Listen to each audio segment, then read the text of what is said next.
Pozdravujem včelári.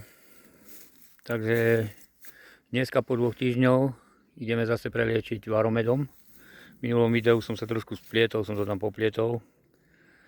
Spomenul som raz aj varidol, ale varidol je niečo iné ako varomed. Varomed by mal byť na prírodnej báze. Na prírodnej báze proste kyselina mravča, kyselina šťaveľová. Pokapom nejaký ten karamel a už som to minule spomínal, nejaké tie rakúske sračky, nejaké prídavky, karamel a ja neviem, čo tam ešte všetko v tom je. No je to drahý prípravok, musím povedať. No ale čo už.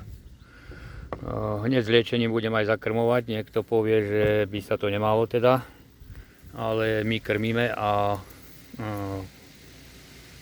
včera som prišiel a zajtra zase odchádzam, takže musím to spraviť, proste preliečiť, zakrmiť a zase odchádzam proste, takže asi toľko. Na včelnici ešte dosť veľký ruch, nakoľko dneska bolo teplo, trošku nám tu už konečne popršalo po tých suchách, ale inakšie nič moc. Ďalej idem včelstvám, ktoré boli produkčné, zrušiť už aj posledné Ečkové medníky. To znamená, že zimovať budem na jednom nastavku B alebo na 2 nastavkách E. Nakoľko už plodiska mám spravené aj z 2 nastavkov E, takže 2 nastavky E alebo 1 Bčko.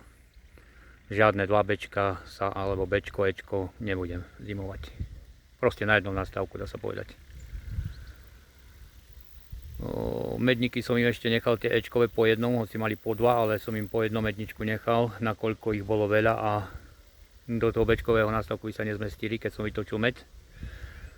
Tak som im nechal ešte Ečkový nastav, samozrejme, že už som tam nedával medzi stienky, či sušie teda, po vytočení som nevracal.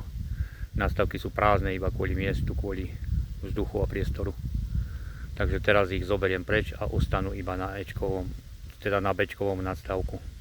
A takto sa už bude zimovať. My už vo veľkom zakrmujem roztokom trikudvom, cukor, nič iné.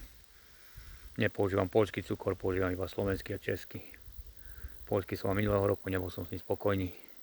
Je tam plno škrobu, je biely roztok úplne a nevyhovuje mi to. Nemal som s tým dobré skúsenosti. Takže ešte druhé liečenie varomedom. Pred 2 týždňami sme robili jedno, teraz zrobím druhé. No a potom sa uvidí. Pravdepodobne budem fumigovať kyselinou mravčou. Šťaveľovou, pardon. Kyselinou šťaveľovou 2 gramy na včelstvo. Používať budem Provap, fumigátor Provap, baterkový, 18V. Uvidíme. Odporúčajú 2-krát, 3-krát, aj 4-krát fumigovať, mne sa to nepáči. Ja budem asi fumigovať iba raz miesto pokápu zimného. Budem fumigovať kyselinou šťaveľovou. Nakoľko tých včelstiev je viacej a otvárať každé jedno včelstvo už v zimnom období je dosť namáhavé, takže spravíme fumigáciu a uvidíme, čo z toho bude na jar. No idem im porušiť tie medničky, preliečiť ich tým varomedom a nebudem dneska ani prehliadky robiť. Prehliadky zrobím až keď prídem teda o ďalší týždeň. Takže asi toľko. No vravím, roztok normálne, klasika, cukrový roztok, trikudvom. Takto to vyzerá v bandáske. Je ten roztok fakt žltý. Minulého roku som mal poľský cukor a roztok bol úplne biely. Nepáčilo sa mi to. Takže ideme varomed